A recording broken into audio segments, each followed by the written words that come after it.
Hello guys, welcome to Pakistani unique reaction. तो कैसे हैं आप सब? उम्मीद है आप सब बढ़िया होंगे, मजे में होंगे और खुश भी होंगे। मेरा नाम है मुदस्सिर। मैं हूं Bashir. So guys, 7 Indian railway tag that will shock you. Tag burner का वीडियो है। आज हम ऐसी मतलब इंडियन रेलवे की 7 ऐसी टेक्नोलॉजीज देखने लगे हैं जो रेलवे के अंदर इंडियन रेलवे यूज करता है, जो हमें भी नहीं पता और काफी लोगों को शायद ना पता हो और काफी शॉकिंग होने लगा है। तो टैग बर्नर यार बहुत कमाल का इनका टैग चैनल है, तो जल्दी से देखते हैं ये बताएंगे। तो स्टार्ट। क्या आपको बताएं इंडिया की सबसे महंगी ट्रेन टिकट कितनी है? जो ट्रेन के पीछे एक्स बना होता है उसका क्या राज है? जो पीछे बड़े बड़े मैग्नेट है, एक्चुअल में मैग्नेट है भी कि नहीं? आप चेन खींचो ट्रेन की तो एकदम से पुलिस को कैसे पता चल जाता है? इंडिया में ही सारी ट्रेन इतनी ज्यादा लेट क्यों चलती है? और जो ट्रेन में बल्ब और फैन लगा रखे हैं, क्या इनको चुरा के घर लेके जाया जा सकता है? ट्रेन के अंदर इस टाइप के छेद क्यों बने रहते हैं छत के ऊपर? इंडिया में ब्लू कलर की बहुत सारी बड़ी बड़ी ट्रेनें आती थी, वो सारी ट्रेनें एकदम से ऐसा क्या हुआ कि भाई सबको गायब करना पड़ेगा? और ये जो येलो येलो कलर की पट्टियां लगती हैं डब्बे के ऊपर, ये क्यों लगाई जाती है? बहुत सारी टेक्नोलॉजी है, अलग अलग छोटी बड़ी चीजें हैं जो हम सब ने कभी ना कभी देखी है जब ट्रेन में ट्रैवल करा है, बट हम सबको पता नहीं है भाई ये सब क्यों हो रहा है। ये सारी टेक्नोलॉजी छोटी से छोटी बड़ी से बड़ी पूरी ट्रेन के बारे में आपको बताने की कोशिश करेंगे। आज वाला काफी ज्यादा एक्साइटिंग है, एंड तक देखना। आप भी नेक्स्ट टाइम ट्रैवल करोगे अलग ही मजा आ जाएगा और दोस्तों को भी अलग शो ऑफ करने की चीजें जाएंगे। Let's go. इंडिया का जो रेल नेटवर्क है वो दुनिया का 4th लार्जेस्ट और काफी ज्यादा पुराना भी है। इंडियन रेलवेज 1853 में बना था। 68,000 किलोमीटर तक ये फैला हुआ है। 22,500 से भी ऊपर ट्रेन रोज चलती हैं। 24 मिलियन लोग ट्रैवल करते हैं इन ट्रेनों से, और उसके साथ साथ 203 मिलियन टन का सामान रोज इधर से उधर करा जाता है। ये हमारी कंट्री की बहुत बड़ी लाइफलाइन है। ट्रेन के पीछे तो अलग अलग जो बड़े बड़े मैग्नेट लगाए जाते हैं, ये एक्चुअल में मैग्नेट है ही नहीं, इनको साइड बफर बोला जाता है। देखने में मैग्नेट जैसा लगता है कि भाई दोनों डब्बा को यही चिपका के आपस में एक दूसरे से जोड़ के चल रहे हैं, बट एक्चुअली चिपकाने का काम ही नहीं करते। ये सस्पेंशन की तरह काम करते हैं, जैसे हमारी बाइक के अंदर और गाड़ियों के अंदर सस्पेंशन होता है। और जोड़ने का जो एक्चुअल काम है वो स्क्रू कपलिंग होती है। बेसिकली 2 हुक लगा लेते हैं बीच में, वो ये काम करती है। बट आपने देखा होगा ये सारा हटा दिया, अब है ही नहीं वो सिस्टम पूरा। अब बीच में एक सिंगल बफर रहता है, और ये चेंज इसलिए करा गया क्योंकि जो 2 साइड बफर रहते थे तो उससे दिक्कत होती थी कि भाई जब ट्रेन जब भी एक्सीडेंट होता था या फिर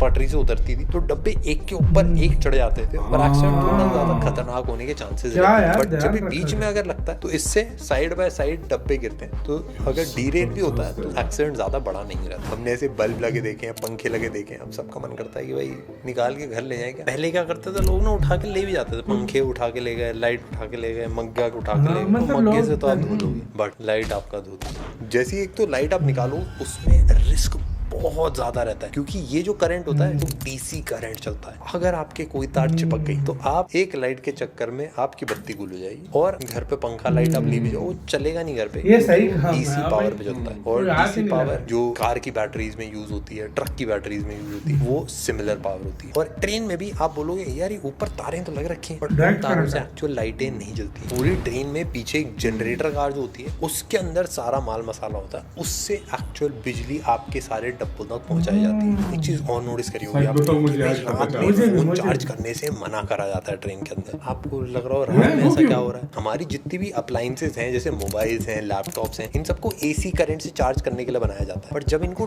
डीसी में लगा दिया जाता है जो रेलवे में आता है, इसमें होता है कि हीट भी थोड़ा ज्यादा प्रोड्यूस कर सकता है, और हो सकता है आपका फोन खराब हो जाए, हो सकता है फट भी जाए।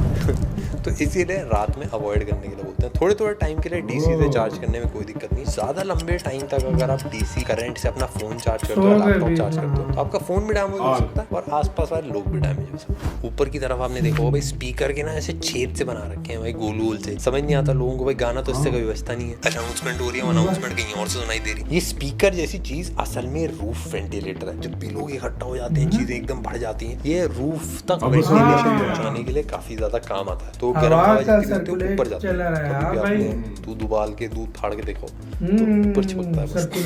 आपको लग रहा है बाहर कैसे निकलती है? बाहर की जगह ना छोटी छोटी छतरी बनाई जाती है डब्बों के ऊपर, उनके थ्रू ये हवा बाहर निकलती है। आप बोलोगे छतरी ही क्यों होती है? ये खाली छेद करने से भी तो बाहर निकल सकती थी। छेद करने से दिक्कत ही आती है कि ऊपर से बारिश भी अंदर आ सकती है और बाहर से अंदर आ सकती है। जितनी भी ट्रेनें बनाई गई हैं इनको बहुत सोच समझ के सारे पैसेंजर्स के लिए बनाया गया है, और ये सालों सालों तक चलती हैं तब भी ये खराब नहीं होती। तो एक्चुअल भाई थोड़ी टेक्नोलॉजी इन सब में यूज करी गई है, जो भाई अभी तो स्टार्ट ही करी हमने। कभी आपने सोचा है कि जो चेन होती है हर डब्बे के अंदर, इस चेन को खींच के भाग जाए तो क्या होगा, किसको क्या ही पता चलने वाला है। और ये चेन बनाई भी क्यों है? देखो ये चेन इमरजेंसी है। आपकी ट्रेन छूट रही है, ये इमरजेंसी नहीं है या फिर आपके घर वाले पीछे रहे, वो भी नहीं। बेसिकली कोई करंट लगा, कोई भी गिरने का चांस है, कुछ भी मिसहैपनिंग होने से बच जाए या फिर हो गई है, तो उसके लिए चेन बनाई गई है। पर काफी सारे लोगों को लगता है इसको खींच के भाग जाएंगे तो पता नहीं चलेगा। जैसे ये चेन खींचती है अंदर से शायद आपको बिल्कुल ना पता चले भाई कौन से डब्बे में किस बंदे ने चेन खींची। और डब्बे के बाहर एक वाल्व लगा होता है, जैसे ही चेन खींचती है वो वाल्व नीचे हो जाता है और बहुत जोर से गैस निकलने की आवाज आती है। और जो ट्रेन का ड्राइवर होता है वो काफी तेजी से हॉर्न बजाने लगते हैं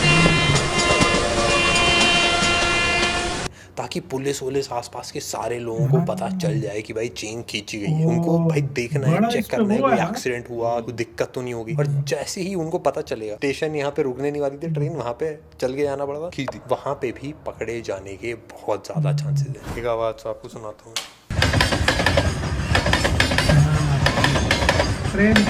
भाई सबको कंफ्यूजन है कि ट्रेन के पहियों की आवाज है या फिर भाई डब्बे हिल रहे हैं या फिर रेलवे ट्रैक में कोई पत्थर फंसा जाता है। नहीं, ऐसा कुछ भी नहीं है होता क्या है कि ट्रेन की पट्टियां ना लंबी होती है, तो जहाँ पे भी जॉइंट होता है ना इन पटरियों का, तो जब ट्रेन काफी भारी होती है, एक से टायर होके दूसरे पे जाता है, तो एक थोड़ा नीचे होता है, एक थोड़ा सा ऊपर रहता है, तो उसकी वजह से हल्की सी आवाज आती है, ट्रिप ट्रिप वाली। तो यही है ट्रेन के डब्बे के पीछे कोई नोटिस करो, एक्स बना होता है काफी बड़ा सा। आप सोचो भाई एक्स क्यों बना, वाई क्यों नहीं बना, जीरो क्यों नहीं बना, ओ क्यों नहीं बना, दिल क्यों नहीं बना। डब्बे भी तो आपस में प्यार कर सकते हैं। बहुत सीक्रेट रीजन होता है जब ट्रेन चलती है। कभी कभार ऐसा होता है कि जो बीच में हुक से कनेक्टेड होते हैं हुक निकल जाते हैं और कुछ डब्बे पीछे रह जाते हैं। कभी कभार 2 डब्बे, कभी कभार 3 डब्बे। लगता है कि यार ट्रेन आज छोटी लग रही है, तो काफी टाइम ऐसा हुआ कि पता ही नहीं चल रहा था कि भाई डब्बे सारे कंप्लीट हो गए कि नहीं। तो एक सिंपल सा काम करा, पीछे वाले डब्बे पे एक्स लगा दिए, बस ये रीजन है। अब इतना बड़ा क्यों लगा? इतना बड़ा इसलिए लगाया ताकि ट्रेन दूर तक भी जा रही है, ट्रेन आगे हो चाहे पीछे हो, भाई अच्छे से पता चल जाए। कोई यहाँ टावर से देख रहा हो, कोई हवाई जहाज से देख रहा हो, सबको बताओ लास्ट डब्बा हो गया भाई ट्रेन। आपने जितनी भी ट्रेनें देखी हैं उसके ऊपर लगा रखा होता है ब्लैक कलर का, इसको बोलते हैं पेंटोग्राफ। और ये जितनी भी वायर्स होती हैं वो इससे कनेक्टेड होते हैं और इसी से इंजन में भाई इलेक्ट्रिसिटी जाती है और इसी इलेक्ट्रिसिटी से ट्रेन चल पाती है। बट क्या आपने कभी सोचा ये घिस क्यों नहीं रहा? ये पूरे दिन घिसती रहती हैं तारे, बट कुछ खराब नहीं हो रहा, तारे एकदम काली काली दिख रही है ऊपर। इसका एक बहुत सीक्रेट रीजन है। ये जो स्ट्रिप होती है ना, ये बनाई जाती है कार्बन से। राख जैसे ही ब्लैक कलर का कार्बन रहता है एंड वो बहुत ज्यादा सॉफ्ट होता है, तो जब वो तार से टच होता है तो तार पे हल्का हल्का ब्लैक ब्लैक लगाया जाता है। इसीलिए ये भैया भी ब्लैक कलर के होते हैं, तारे भी ब्लैक हो जाती है। यात्रीगण कृपया ध्यान दें, दिल्ली से चल के झुमरी तलैया जाने वाली ट्रेन 6 मिनट 12 सेकेंड लेट है, कृपया प्लेटफॉर्म पर वेट करें। मतलब ऐसे कुछ होता है, मेरे को भी एग्जैक्टली याद नहीं है बट सिंपल अगर मैं बताऊँ, यार ट्रेनें इतनी ज्यादा लेट क्यों हो रही हैं भाई? ये 12 घंटे 24 घंटे ट्रेन लेट आ रही है, आज की ट्रेन कल आ रही है। इसका ना बस एक रीजन नहीं है, इसके बहुत सारे रीजन है। सबसे पहली चीज, जो इंफ्रास्ट्रक्चर है वो काफी पुराना है, काफी टाइम से चला आ रहा है एंड उसको बहुत ज्यादा बढ़ाया नहीं गया, क्योंकि उसको बढ़ाने के लिए जगह चाहिए। पर आसपास ट्रैक के कहीं गाँव है, कहीं कुछ और जगह है, कहीं कंस्ट्रक्शन करना काफी ज्यादा मुश्किल है। ऐसा नहीं है कि बस आप एक जगह पटरी लगा दो और दूसरी जगह रहने दो, पूरे रास्ते आपको पटरी लगानी पड़ती है, तब जाके एक्चुअल ट्रैफिक कम होता है। और उसको मेंटेन करना, उसको फिक्स करना बहुत ज्यादा एक्स्ट्रा एडिशनल कॉस्ट भी है। दूसरा रीजन, इंडिया में हर जगह वेदर अलग ही चल रहा है भाई। दिल्ली का वेदर, मुंबई का वेदर कम ही अलग है एंड कभी कभार बहुत ज्यादा ठंड पड़ जाती है, कोहरा होने लगता है, कभी कभार बहुत तेज बारिश होने लगती है, जहाँ पे रिस्की हो जाता है। देखो फ्लाइट में क्या है, आप बादलों के ऊपर उड़ रहे हो तो बारिश बरसात कुछ फर्क नहीं पड़ रहा। जब ट्रेन चलती है, ट्रेन को भाई एक्चुअल लैंड के थ्रू होते हुए जाना है। जो रेलवे का पूरा इंफ्रास्ट्रक्चर है वो काफी बड़ा है, बट लोग और भी ज्यादा बढ़ रहे हैं तो ये भी हमको छोटा पड़ रहा है। तो इसीलिए भाई नई नई ट्रेनें लाई जा रही हैं एंड बहुत एडवांस ट्रेनें इंडिया में चलाई जाएंगी। बुलेट ट्रेन हो, रॉकेट ट्रेन हो, भाई बहुत ज्यादा तेज चीजें चलने वाली है। भाई देखो मैं आपको बताता हूँ, मैं लाल ट्रेनों में भी बैठा हूँ, फिर उसके बाद नीली ट्रेनों में भी बैठा हूँ। आपने नोटिस करा होगा नीली वाली ट्रेनें गायब हो गई भाई। कहाँ गई नीली ट्रेनें? ये अपने सुंदर दृश्य दिखाती हुई दौड़ाती थी, इधर से उधर लेके जाती थी, बट अब नहीं है। तो अब देखो आपने नोटिस करा होगा रेड और ग्रे वाले डब्बे आ गए हैं। जो पुराने वाले ब्लू कलर के डब्बे थे वो इतने ज्यादा सेफ नहीं थे। आपने नोटिस करा होगा पटरियों पे वो ज्यादा हिलते भी थे, थोड़े से शॉकर्स भी उनके इतने तगड़े नहीं होते। तो इसीलिए 2018 में प्रोजेक्ट उत्कृष्ट, इसके अंदर ये सारे डब्बे रिपेयर करे गए या फिर हटाए गए। काफी सारे जो रिपेयर करे गए उनको क्रीम पेंट कर दिया गया एंड अब वो दिखने में कुछ ऐसे दिखते हैं एंड किसी को पता भी नहीं चलता वो ब्लू वाले। और मैं पर्सनली बताऊं, मुझे ब्लू वाला कलर ज्यादा पसंद आता था, क्योंकि ब्लू वाले कलर की अलग सी वाइब होती थी। अब क्रीम वाले कलर थोड़े से गंदे हो जाते हैं, अलग से दिखने लगते हैं। या फिर ऑरेंज पेंट हो जाए तो मजा ही आ जाए। तो आपने ना देखे होंगे भाई, हर डब्बे का नंबर होता है, sleeper coach, general coach, S3, और A1, बाकी A2, प्यारा बट आपने लगेगा नोटिस करोगे भाई। एक 5 डिजिट का एक नंबर लिखा होता है जिसपे अलग अलग 05 ये ट्रेन तो समझ नहीं आता भाई के क्या नंबर लिखा, बट इसका एक सीक्रेट है। जो पहले 2 डिजिट हैं वो बताते हैं कौन से साल में डब्बा बनाया गया, और जो लास्ट के 3 है वो बताते हैं कि किस क्लास का डब्बा है। 1 से लेके 400 तक मतलब AC डब्बे हैं, अलग अलग कैटेगरी वाले। 201 से 400 तक स्लीपर वाले डब्बे हैं, 401 से 600 तक जनरल डब्बे। तो अगर आपका डब्बा आता है 06497, ये जनरल कैटेगरी का डब्बा है जो 2006 में बना था। और अगर आपको दिखेगी थोड़ा ज्यादा पुराना डब्बा है तो घबराने वाली कोई बात, क्योंकि रेलवे अच्छे से मेंटेन कर रही है। क्या आपको पता है जो वर्ल्ड का सबसे लंबा प्लेटफॉर्म है वो इंडिया में 1500 मीटर, मतलब 1.5 किलोमीटर लंबा वो प्लेटफॉर्म है। तो समझ लो आपने फ्रूटी खरीदी और ट्रेन चल पड़ी तो 1.5 किलोमीटर तक चल सकते हो आप। दुनिया का सबसे ऊंचा जो ब्रिज है वो भी इंडिया में बना है। ये चेनाब नदी के ऊपर बना है, 359 मीटर्स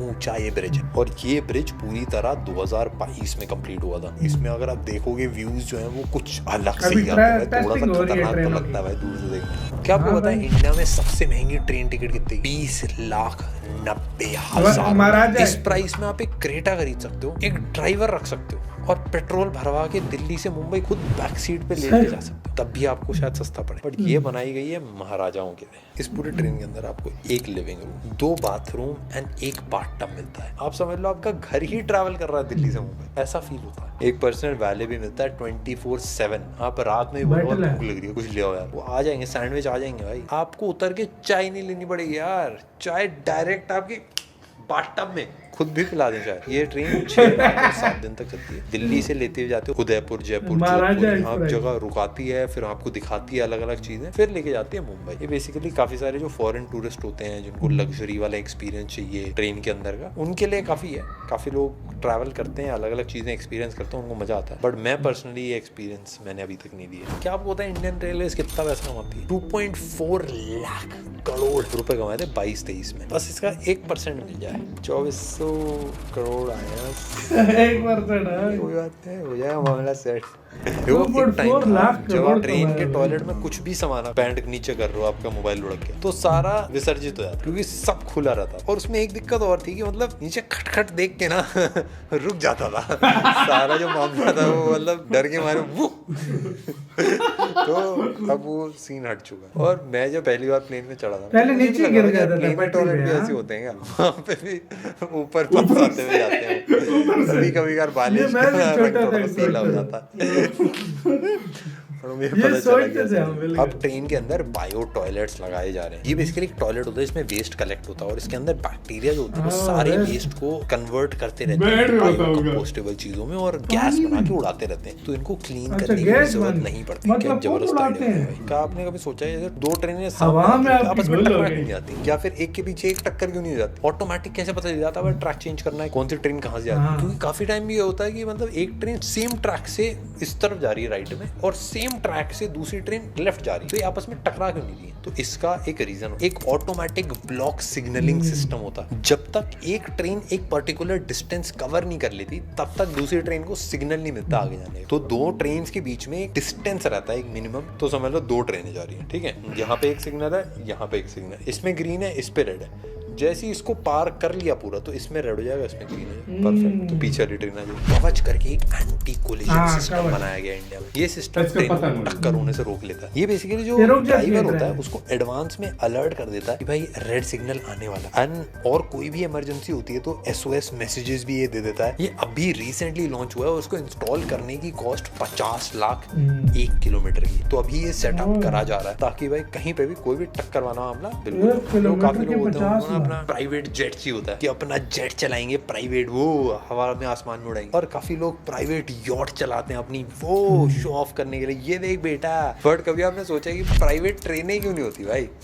और एक ट्रेन की कीमत कितनी? तो एक ट्रेन की कीमत 60 से 70 करोड़ रुपए। अभी जो वंदे भारत बनाई जा रही है 110 से 120 करोड़ रुपए की। तो हम पूछते हैं ना ये गाड़ी लेने आते हैं ये कितना देती है यार? बाकी सब सही है, बढ़िया है, दिखने बढ़िया है, गियर वेयर बढ़िया, देती कितना है? सेम ट्रेन के लिए पूछना होता है भाई कितना एवरेज दे रही है। आपने कभी सोचा एक ट्रेन में 1 किलोमीटर चलने के लिए 4 से 10 लीटर तक डीजल खर्च होता है और बिजली भी। इसीलिए बिजली के लिए इंडियन ट्रेन है अभी तक जो लॉन्च हुई है वंदे भारत, 180 80 किलोमीटर/आवर की स्पीड से चलती है। आपने नोटिस करो ना, ट्रेन के डब्बों में से रेड स्ट्रिप्स लगी रहती है, उनका क्या मतलब है? हर कलर एक अलग डब्बे को मार्क करता है। जो ब्लू कलर की स्ट्रिप्स होती है वो अनरिजर्व डब्बों की होती है, और किसी में अगर येलो स्ट्रिप है तो किसी एक फिजिकली एबल्ड पर्सन के लिए अलॉटेड होता है। 139 इस नंबर पे अगर आप कॉल करते हो, समझ लो पंखा नहीं चल रहा है, समझ लो खिड़की नहीं खुल रही है, बंद नहीं हो रही है, आपका चाय पानी नहीं आ रहा है, या फिर सबसे बड़ी दिक्कत, आपने टिकट ले रखी है बट कोई और भाई आगे बैठ रखे हैं, वो बोल रहे हैं कि मेरी टिकट है और उन्होंने कोई दूसरी फोटोकॉपी दी, तो आप इस नंबर पे कॉल करके अपनी टिकट दिखा के PNR नंबर शेयर करके सारे काम तेजी से हो जाते हैं। हमारे सुमन भाई ने ट्राई करा, उनके पास पानी खत्म हो गया था, पानी आ गया था भाई काफी तेजी से।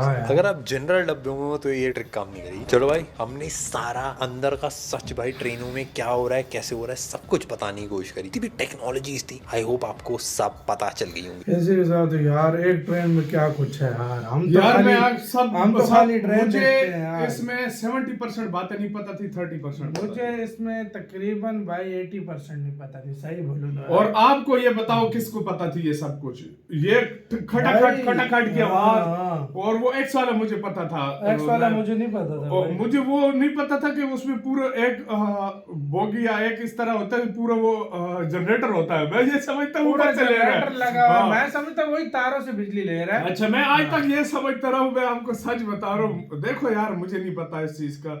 हमारे पाकिस्तान में अब भी ऐसी ट्रेनें हैं, जब भगने जाओ ना तो नीचे सब कुछ पटरी नजर आ रही होती है, सब कुछ नजर आ रहा होता है नीचे। खुद सोचो, मैं उधर पुरानी ट्रेन में यही सोचते थे, लेकिन अभी सब टैंक लगा होता है। बचपन में हम यही सोचते थे, आवाज से वो निकलता है तो वो सारा किधर जाता है। अभी वेस्टेज टैंक कोई अंदर लगा होता है, वो बैक्टीरिया साफ करके भाप के साथ उड़ा देता है, सबको छुड़ा देता है। साफ करने की भी जरूरत नहीं है भाई, वो लाइनों का पता चलता है। अच्छा, जब कोई चेन खींचता है तो वो हॉर्न देना स्टार्ट कर देते हैं, भाई पुलिस फौरन आ जाती है। मूवीज में तो यूं चेन खींच के अपने स्टॉप पे उतर रहे हैं, लेकिन जुर्माना भी है इसके। भाई मूवीज और रियलिटी में बहुत फर्क होता है।